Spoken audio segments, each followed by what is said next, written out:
જ્યારે પ્રતાપ દુધાત જેવા કોંગ્રેસના નેતાઓ પોતે પોતાનો રાજકીય રોટલો શેકવા માટે અને ખેડૂતોને સહાયથી વંચિત રાખવા માટે સતત પ્રયત્નશીલ રહેલા નેતાઓ એ અત્યારે હાલ ખેડૂતોની અંદર એક જૂઠાણું ફેલાવી રહ્યા છે અને ખેડૂતોને સર્વેથી રોકી રહ્યા છે અને ખેડૂતોને આ સર્વે ન કરવો એવી જાણ કરી રહ્યા છે.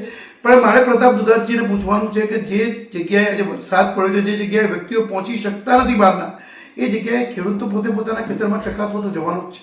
તો એ ખેડૂત તરત સર્વે કરીને મોકલાવી દે તો એ ખેડૂતને એની સહાય મળી જાય એ માટેની સરકારે વ્યવસ્થા કરી છે. તો ગુજરાત કોંગ્રેસ હોય કે ભારતની કોંગ્રેસ હોય, ક્યારેય ખેડૂતો માટે એમણે સારા નિર્ણયો કર્યા નથી. 70 વર્ષમાં એમણે ક્યારેય ખેડૂતોનું વિચાર્યું નથી. ખેડૂતોનું વિચાર્યું હોય તો માત્ર નરેન્દ્રભાઈ મોદીએ વિચાર્યું. અને કિસાન સન્માન નિધિ એ એક સન્માનની યોજના પણ ખેડૂતો માટેની ભારતીય જનતા પાર્ટીના સુશાસનમાં શરૂઆત કરવામાં આવી. જ્યારે અત્યારે હાલ હું ભોળા ખેડૂતો એટલા માટે કહું છું કે જે લોકોને કુદરતનો માર વાગ્યો છે એ લોકોને ત્વરિત સહાય મળે એના માટે ગુજરાત સરકારે આ જે નિર્ણય લીધો છે એ નિર્ણયનો વિરોધ કરી અને ખેડૂતોને સહાયથી વંચિત રાખવા માટે અને કોંગ્રેસ પોતાના રાજકીય રોટલા શેકવા માટે અને પ્રતાપ દુધાત જેવા નેતાઓ પણ આવા પ્રયત્નો કરી રહ્યા છે.